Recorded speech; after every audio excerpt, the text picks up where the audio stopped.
Karena Allah itu Maha Pengampun, lalu kita tetap saja berdosa karena kita tahu Allah memang selalu mengampuni kita. Bukan itu. Bicara tentang Allah yang Maha Pengampun, di satu sisi kita tahu kita harus memohon pengampunan dari Allah karena kita manusia berdosa, tapi di sisi lain kita dituntut untuk bertobat, memperbaharui kehidupan kita. Hal yang sama juga dalam keseharian kita. Kalau kita bersalah, saudara-saudara kita, orang lain harus mengampuni kita, mencontohi sikap Allah. Tapi kita sendiri yang bersalah harus memperbaharui kehidupan kita.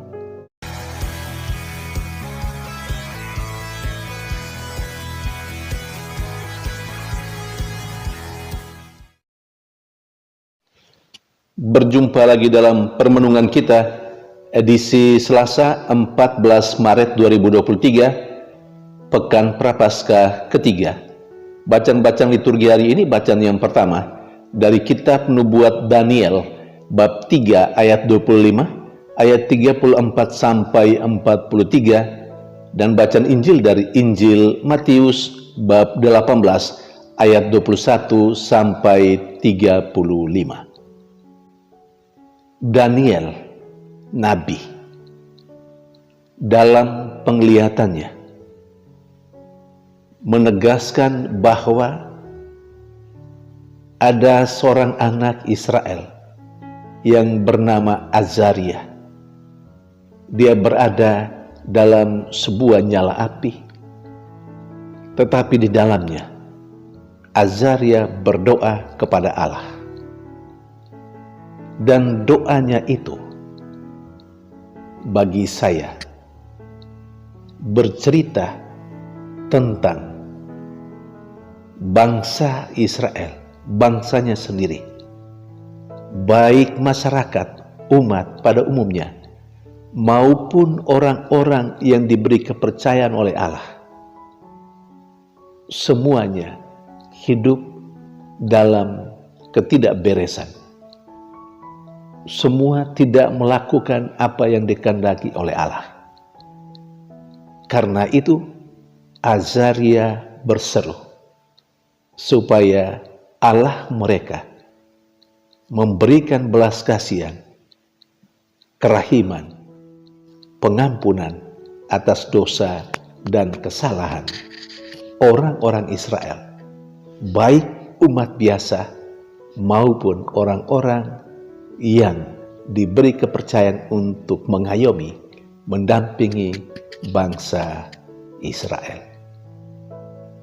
Saudari dan saudara yang terkasih, poin penting dalam penglihatan Daniel ini, di mana Azaria memohon pengampunan dari Tuhan.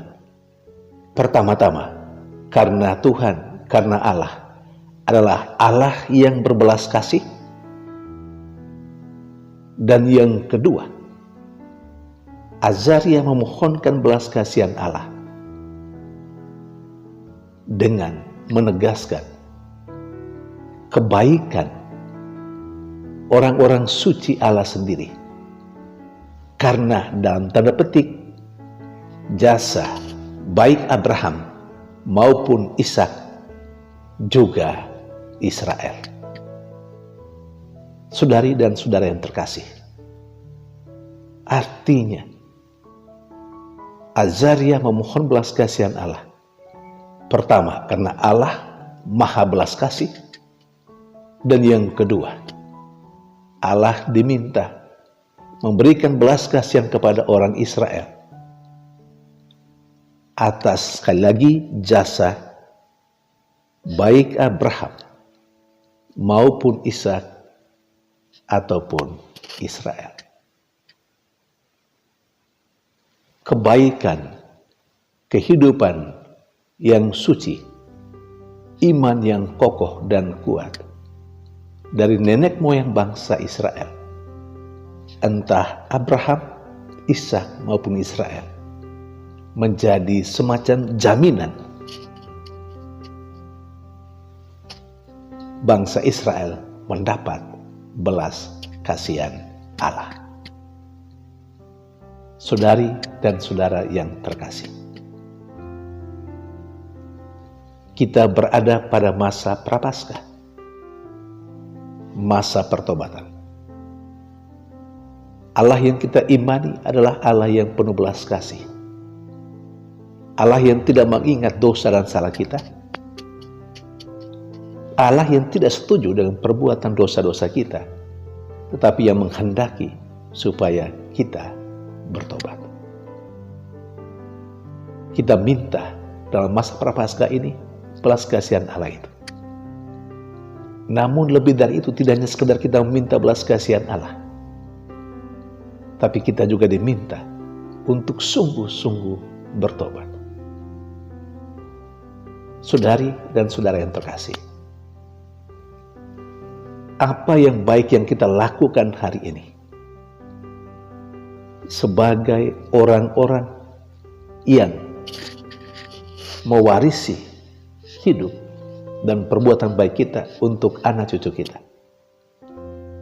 Marilah kita tetap berbuat baik, karena apa yang baik yang telah kita lakukan berguna juga untuk anak cucu kita di kemudian hari. Ingat, perbuatan baik Abraham, iman Abraham, juga iman dan perbuatan baik Ishak serta Israel itu menjadi semacam jaminan untuk bangsa Israel mendapat belas kasihan Allah. Jadi berbuat baik itu tidak rugi.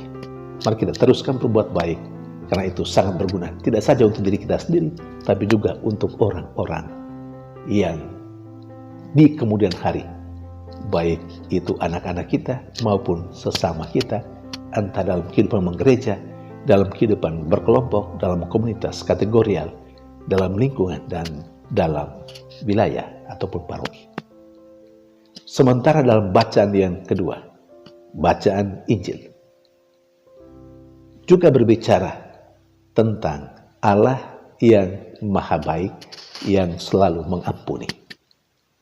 Berawal dari pertanyaan Petrus, berapa kali harus mengampuni dosa dan salah orang yang bersalah? Apakah 7 kali? Dan Yesus berkata, bukan 7 kali, tapi 70 kali 7 kali. Sama artinya, pengampunan. Pengampunan harus kita miliki, sikap mengampuni harus kita miliki dalam keseharian kita, dalam hidup kita. Karena Allah sendiri telah memiliki sikap itu dan telah mengampuni kita. Kita yang sudah menerima pengampunan dari Allah berkewajiban untuk memberikan pengampunan kepada orang yang bersalah kepada kita. Berapa kali? Setiap kali orang bersalah kepada kita, kita harus tetap mengampuni. Karena sama seperti Allah, setiap kali kita berdosa, kita diampuni oleh Allah. Namun satu poin penting yang harus disampaikan soal pengampunan dari Allah. Kalau kita mengalami pengampunan dari Allah, tidak hanya sekedar kita menuntut atau kita melihat kesempatan, menggunakan kesempatan, peluang, karena Allah itu maha pengampun, lalu kita tetap saja berdosa, karena kita tahu Allah memang selalu mengampuni kita. Bukan itu. Bicara tentang Allah yang maha pengampun, di satu sisi kita tahu kita harus memohon pengampunan dari Allah karena kita manusia berdosa, tapi di sisi lain kita dituntut untuk bertobat, memperbaharui kehidupan kita. Hal yang sama juga dalam keseharian kita. Kalau kita bersalah, saudara-saudara kita, orang lain harus mengampuni kita, mencontohi sikap Allah. Tapi kita sendiri yang bersalah harus memperbaharui kehidupan kita. Jangan sampai kita terus bertumbuh dalam kesalahan dan dosa karena kita meminta orang lain harus mengampuni kita.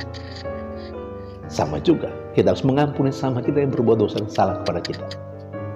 Kita harus mengampuni, betul, seperti Allah telah mengampuni kita. Tetapi di sisi lain, orang yang bersalah kepada kita juga diharapkan, dituntut untuk memperbaharui kehidupannya. Ini perlu dipahami supaya jangan sampai di satu sisi kita menuntut orang lain mengampuni kita, sementara kita sendiri terus bertumbuh dalam kesalahan dan dosa. Itu tidak fair. Saudari dan saudara terkasih, semoga Tuhan memberkati dan beri kekuatan kepada kita untuk bisa mengampuni sesama kita seperti Dia telah mengampuni.